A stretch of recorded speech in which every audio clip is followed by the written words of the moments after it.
এই সামোসাটা আমি যখনই বাসায় বানাই কেউ বিশ্বাসই করতে চায় না। উপরটা এতটাই মুচমুচে আর ভিতরটা একদম চিকেনের পুর থাকার কারণে দারুণ একটা টেস্ট পাওয়া যায়। চাইলে কিন্তু ঝটপট রেসিপিটা আপনিও শিখে রাখতে পারেন। সস্তায় মাত্র 1 কাপ আটা থেকে 16 পিস সামোসা, ভাবা যায়। চিকেন সামোসা বানানোর জন্য প্রথমে আমি কয়েক টুকরো চিকেনকে সিদ্ধ করে নিয়েছি, জাস্ট একটু লবণ দিয়ে সিদ্ধ করে নিয়েছি। চিকেনগুলোকে হাত দিয়ে একটু ঝুড়ো ঝুড়ো করে নিলাম, আর এদিকে গাজর কুচি বাঁধাকপি কুচি রেডি করে রেখেছি। এবারে সামান্য একটু তেলের মধ্যে পেঁয়াজ কাঁচামরিচ ভেজে নিয়ে তার মধ্যে আদা বাটা, রসুন বাটা, জিরা বাটা দিয়ে হালকা করে একটু নেড়ে নিব। এরপর এখানে অ্যাড করে দিব সেই সিদ্ধ করে ঝুরি করে রাখা চিকেনটা। তারপর এখানে আমি একটু হালকা করে নেড়ে নিচ্ছি। এরপর এখানে বাঁধাকপি কুচি আর গাজর কুচিটা অ্যাড করে দিব। তার আগে সামান্য একটু লবণ দিয়ে নিলাম। লবণ দিয়ে নেড়ে নেওয়ার পরে আমি এখানে যে সবজিগুলো কেটে রেখেছিলাম ওইটা দিয়ে দিলাম। তো কিছুটা পরিমাণে বাঁধাকপি আর সামান্য একটু গাজর কুচি দিয়ে কিছুক্ষণ নেড়ে নিয়েছি। তারপর এখানে অল্প একটু পানি অ্যাড করব, যেহেতু বাঁধাকপিটা সিদ্ধ হতে একটু পানির প্রয়োজন আছে, এজন্য আমি সামান্য একটু পানি চারপাশে দিয়ে দিলাম। একদম সামান্য পানি দিয়ে তারপর এটাকে ঢাকনা দিয়ে ঢেকে রেখেছি। ঢাকনাটা খুলে এটাকে বেশ কিছুক্ষণ নেড়ে চেড়ে একদম ভাজা ভাজা করে নিয়েছি। একদম লাস্ট পর্যায়ে সামান্য একটুখানি গরম মশলার গুঁড়ো দিয়ে আর একটু নেড়ে চেড়ে এটাকে নামিয়ে সাইডে রেখে দিয়েছি।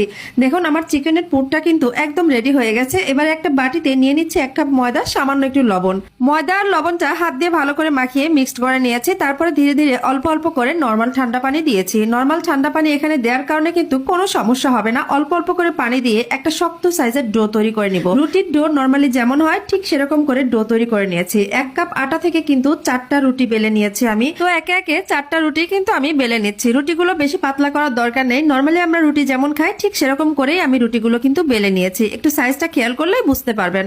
তো একে একে আমি 4টা রুটি বেলে একটা সাইডে রেখেছিলাম। এবারে একটা রুটির উপরে এভাবে তেল মাখিয়ে তার উপরে একটু ময়দা ছিটিয়ে দিব। এবার ময়দাটাকে হাত দিয়ে একটু সমান করে দিয়ে এর উপরে আরো একটা রুটি বসিয়ে দিব। তারপরে আবার সেম প্রসেসে একটু তেল একটু ময়দা দিয়ে তারপর এটাকে একটু সমান করে দিয়ে আরেকটা রুটি বসিয়ে দিব। একইভাবে কিন্তু আমি 4টা রুটিকে সেট করে নিয়েছি। 4টার জায়গায় 5টাও চাইলে দেওয়া যাবে, তবে 6টা দিতে গেলে দেখা যাবে এই শীটটা কিন্তু পরবর্তীতে অনেকটা বেশি পাতলা হয়ে যাবে, অনেক সময় ছিঁড়ে যাওয়ার সম্ভাবনা থাকে। এবারে এই 4টা রুটি দিয়ে বড় সাইজের একটা রুটি বেলে নিব। তারপরে জাস্ট রুটিটাকে এপাশ আর ওপাশ একটু সেকে নিলেই হবে। সেকে নিতে কিন্তু 10 সেকেন্ডের মতো টাইম লেগেছে। দেখুন একটা রুটিকে আমি জাস্ট এপাশ আর ওপাশ হালকা করে একটু সেকে নিয়েছি। তারপর এভাবে টান দেওয়ার পরপরই কিন্তু প্রত্যেকটা শীট উঠে উঠে আসছে। আর এই কাজটা কিন্তু একদম সহজ, এখানে কিন্তু কোনো জটিলতা নেই, দেখে কিন্তু ভয় পাওয়ার কোনো ব্যাপারই নেই। আর এক একটা শীট দেখুন কতটা পাতলা, মনে হচ্ছে আমার হাত কিন্তু পুরোটাই দেখা যাচ্ছিল। একদম কাগজের মতো পাতলা শীট হবে। আর এই শীটগুলোকে কিন্তু আমি একই মাপে কেটে নিচ্ছি। 1 কাপ আটা থেকে মোট 16 পিস সামোসা কিন্তু এখানে রেডি করা যাবে। এখানে সামান্য একটু পানির মধ্যে ময়দা দিয়ে একটা আঠালো ব্যাটার তৈরি করে রেখে দিলাম, ওটা জাস্ট আঠার কাজ করবে। তো সামোসার ভাঁজটা আমি কিভাবে দিয়েছি একটু খেয়াল করে দেখুন। জাস্ট এভাবে পুরটা দিয়েছি, তারপর এপাশ থেকে একটু টেনে দিয়েছি, ওই পাশ থেকে একটু টেনে দিব। তার আগে জাস্ট আমি যে আঠাটা রেডি করে রেখেছিলাম না, ওইটা একটু দিয়ে দিলাম। আর এইখানে উপরের 2 কর্নারে আমি কিন্তু ওই আঠাটা দিয়ে তারপর জাস্ট একটু এভাবে মুড়িয়ে দিয়েছি। ব্যাস এক একটা সামোসা কিন্তু একদম রেডি।